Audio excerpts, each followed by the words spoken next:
आज आपके समक्ष अभिव्यक्ति और माध्यम का वो पाठ आरंभ करने जा रहा हूं, जिसके माध्यम से आपको ये पता चलेगा कि वास्तव में हम जो कुछ आपस में वार्तालाप करते हैं, चाहे मौखिक रूप से, चाहे लिखित रूप से या मीडिया के माध्यम से, आखिर वो सारे वार्तालाप हमारे लिए क्यों महत्वपूर्ण है और हमारे लिए हमारे जीवन में उनकी क्या उपयोगिता है।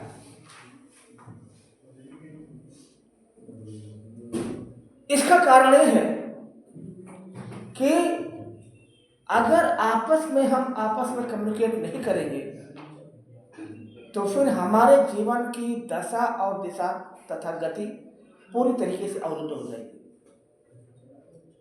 अभी तक के आपने पाठ में पढ़ा, पहले हम आपको फिल्मी दुनिया में लेकर गए, जिसमें पटकथा सामने आया, कथा क्या है सामने आई। फिर उस फिल्मी दुनिया का एक व्यक्तिगत सच डायरी था, हमने डायरी से आपका परिचय कराया। फिर हम आपको फिल्मी दुनिया से बाहर ऑफिस में लेकर गए, आपको बताया कि ऑफिस की प्रोसीडिंग क्या होती है। मैंने आपको बताया कि बायोडाटा कैसे बनाते हैं।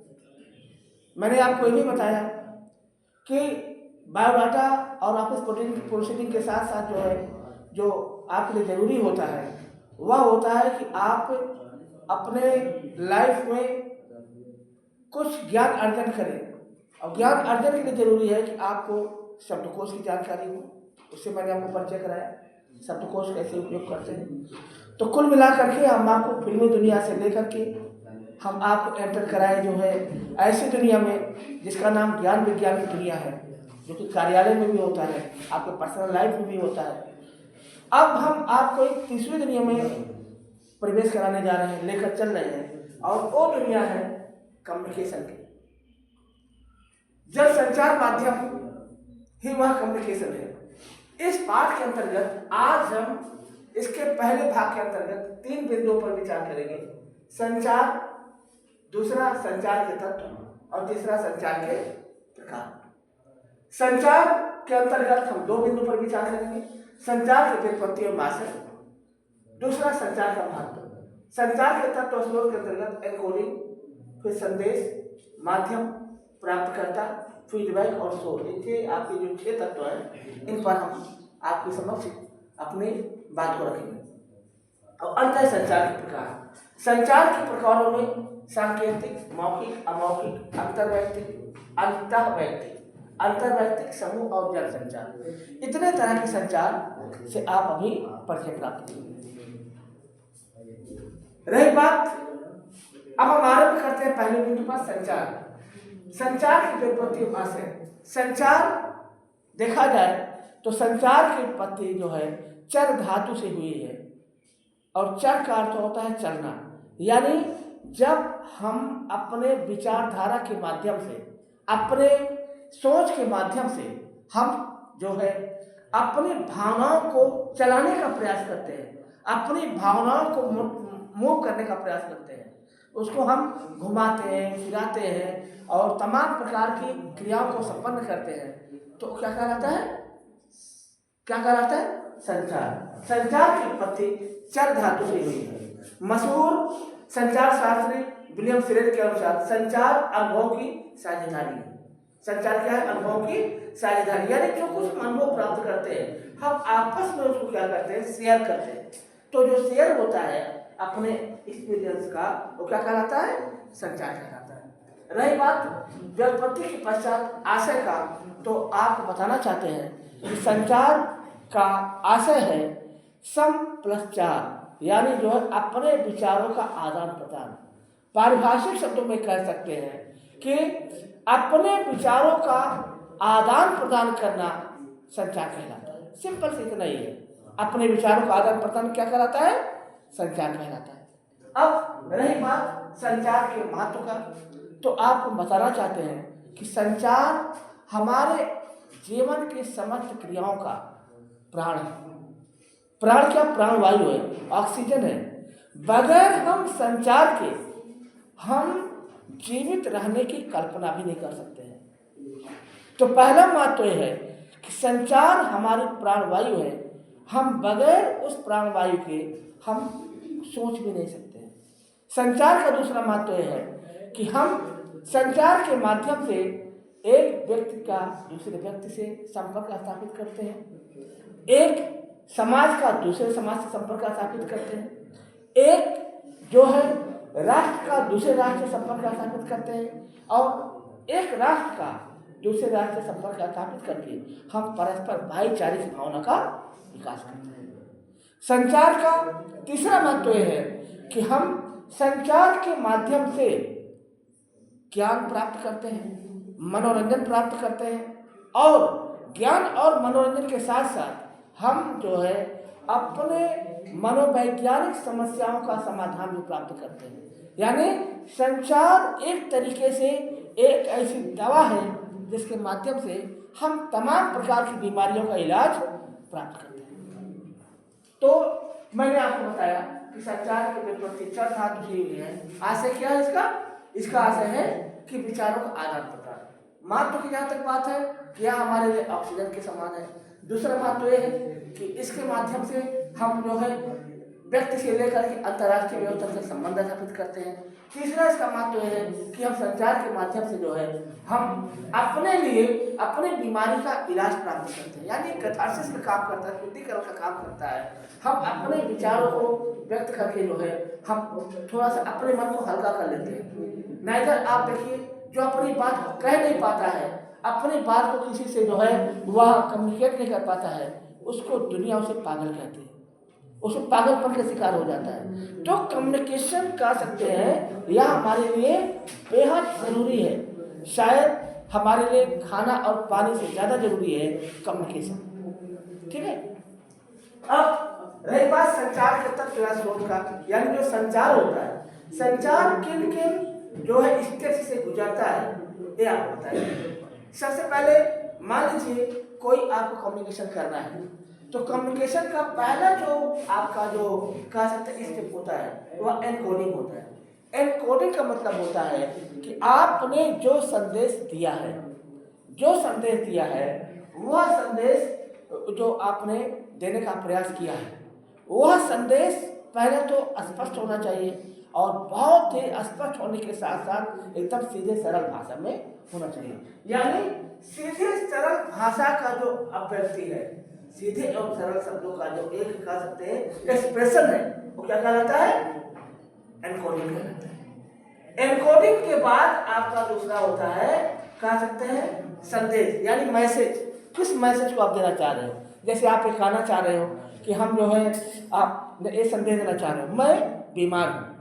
किसको संदेश देना चाह रहे हो? आप हाउस मास्टर को संदेश देना चाह रहे हो, आप हाउस मास्टर के साथ साथ स्कूल अथॉरिटी को संदेश देना चाह रहे हो। तो आखिर आपने ये तय कर दिया कि हम एनकोडिंग करेंगे। एनकोडिंग का मतलब होता है एन प्लस कोडिंग।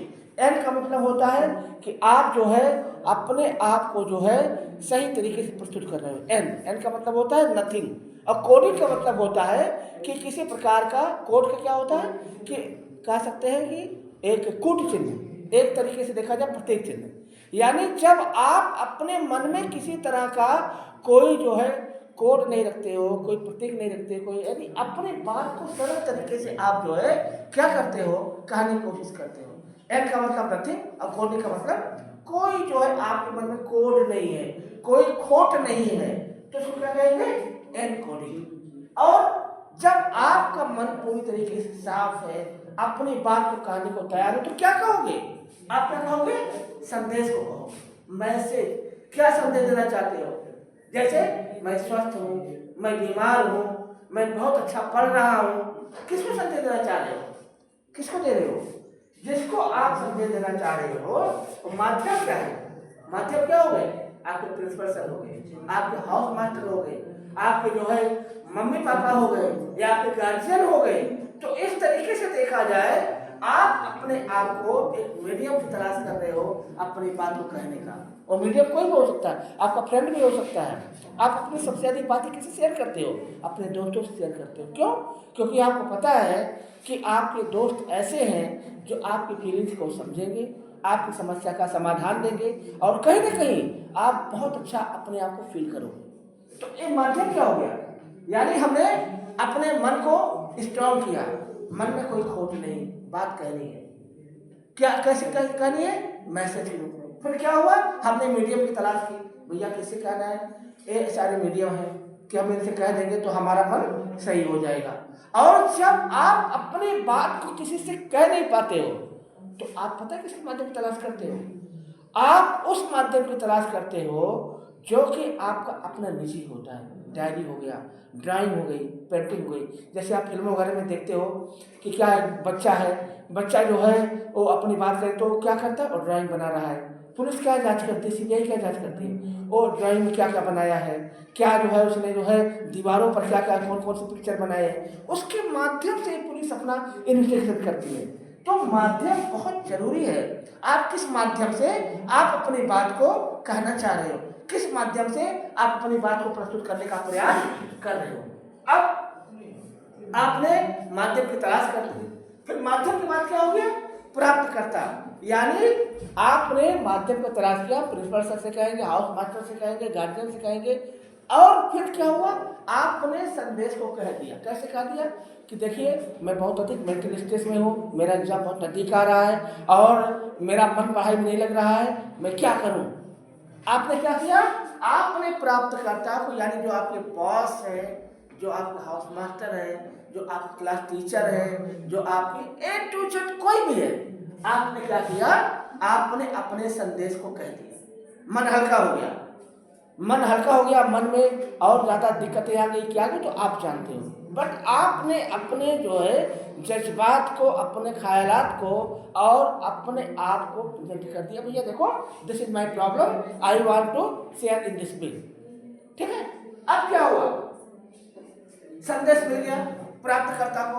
जब संदेश मिल गया तो फीडबैक। फीडबैक का मतलब क्या होता है कि जो आपने संदेश दिया है उस पर हम लोग मंथन करेंगे, हम एक जो है स्वयं से सोचेंगे और हम जो है अपने लोगों से कहेंगे भैया देखो ये प्रॉब्लम, इसका सोल्यूशन क्या हो सकता है। यानी फीडबैक का मतलब होता है मूल्यांकन, यानी गुण और दोषों का परीक्षण करना। उसने जो कहा उसमें अच्छाई क्या थी, कमी क्या थी, आखिर इसका क्या हम रिजल्ट दे सकते हैं, बच्चे को क्या सोल्यूशन देंगे, क्या हम उसे बताएंगे कि उसका मेंटल स्ट्रेस है तो इसका सोल्यूशन क्या है।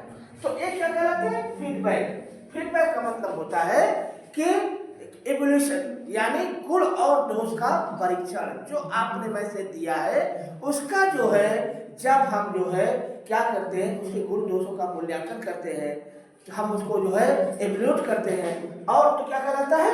वह क्या कहलाता है? फीडबैक कहलाता है। तो हम फीडबैक के बाद फाइनल रिजल्ट पर पहुंचते हैं। रिजल्ट पर जब हम पहुंचते हैं तब हम एक सोल्यूशन निकालते हैं कि नहीं, हम डिसाइड करते हैं हमें बच्चे को बुलाना है और बच्चे को दिस पॉइंट हमें उसको सोल्यूशन देना है ताकि उसका मेंटल स्ट्रेस कम हो, हेल्दी हो मेंटली, और एग्जाम अच्छे से वह अटेम्प्ट कर सके।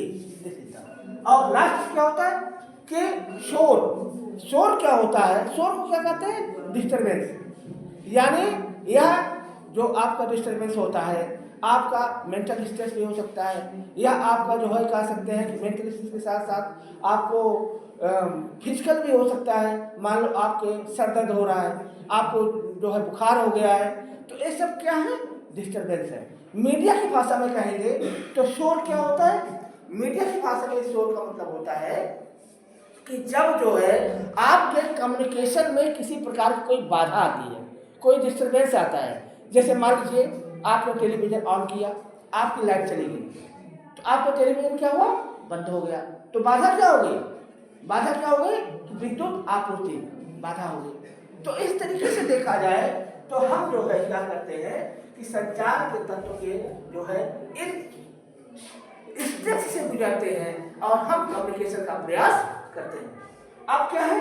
संचार के प्रकार, यानी जब कम्युनिकेशन करते हैं वो कौन कौन से प्रकार है? सांकेतिक। सांकेतिक का मतलब वो हम संकेत करते हैं। वो याद करिए कालिदास वाला जो स्टोरी थी, कालिदास विद्योपम वाली, दोनों शास्त्रार्थ कर रहे हैं। तो विद्योत मतलब एक उंगली दिखाई तो कालिदास ने दो उंगली दिखाई, यानी इस तरीके से संकेतों में बात होती है ना। वो गाना नहीं, आंखों ही आंखों में इशारा हो गया, वो जो गाना है, बैठ बैठ जीने का सहारा हो गया। तो ये जो इशारा है, जो आप इशारे से अपनी बात कर रहे हैं, है ना।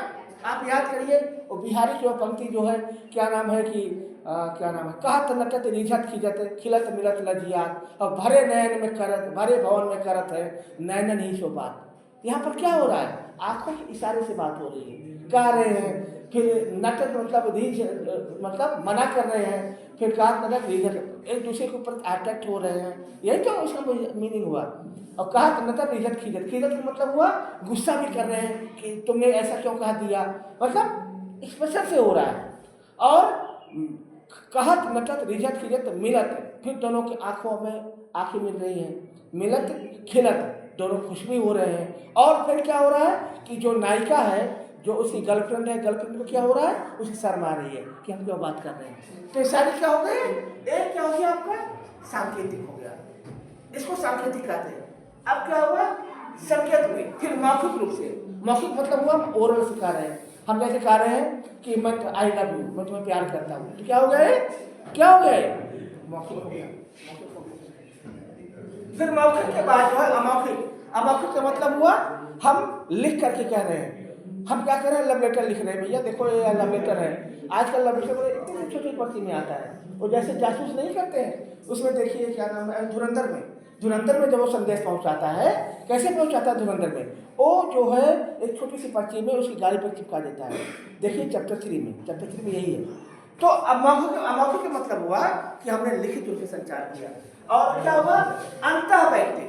अंतःवैयक्तिक इंटरपर्सनल, यानी हम स्वयं से बातें करते हैं। आप देखते हैं पागल आदमी क्या करता है, वो स्वयं से बड़बड़ाता है, मैं जो है बहुत अच्छा हूँ, मैं अच्छा नहीं हूँ, मैं ऐसा करता हूँ, मैं ऐसा, खुद में पता नहीं क्या क्या बड़बड़ाता रहता है।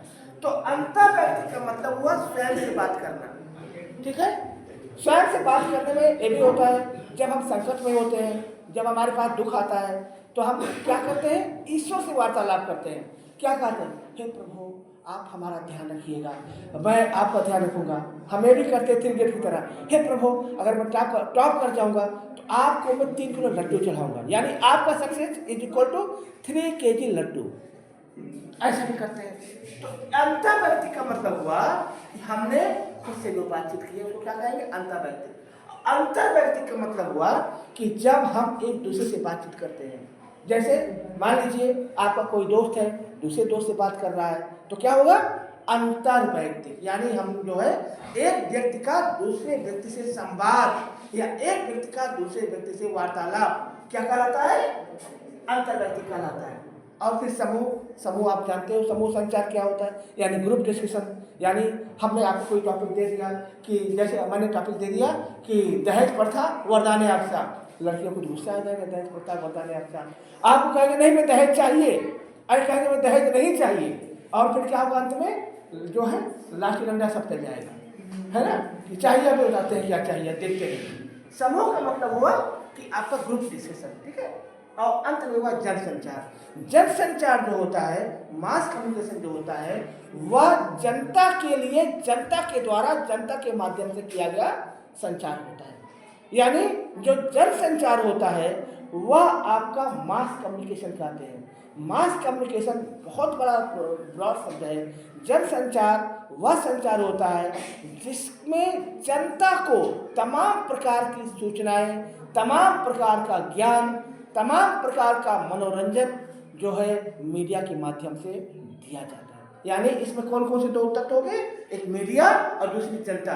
यानी जनता को जो है मीडिया के माध्यम से तमाम प्रकार की जानकारियों का आदान प्रदान क्या कहलाता है, जनसंचार कहलाता है। तो कुल मिलाकर के आज की क्लास में मैंने आपको बताया संचार की व्युत्पत्ति जड़ धातु से हुई है और इसका आशय अनुभव की साझेदारी है, जिसे कि जो है विलियम श्लेटर ने कहा है। रही बात संचार का महत्व की बात, तो मैंने बताया संचार हमारे लिए उसी प्रकार महत्वपूर्ण है जैसे हमारे लिए ऑक्सीजन का महत्व है, वैसे ही है। रही बात तत्व की बात, तो पहले हम किसी समाचार को क्लेरिफाई करते हैं, एनकोडिंग करते हैं, फिर उसे हम मैसेज में कन्वर्ट करते हैं, फिर हम मीडियम की क्लास करते हैं, फिर हम उसको क्या करते हैं, प्राप्तकर्ता तक जो मैसेंजर होता है तक पहुंचाते हैं, फिर हम उससे क्या करते हैं, जो मैसेंजर होता है फीडबैक प्राप्त करते हैं कि आखिर जो संचार हुआ उसमें कमी क्या रही, अच्छाई क्या रही, और अंत में जो संचार का जो बाधक तत्व होता है उसे हम दूर करते हैं।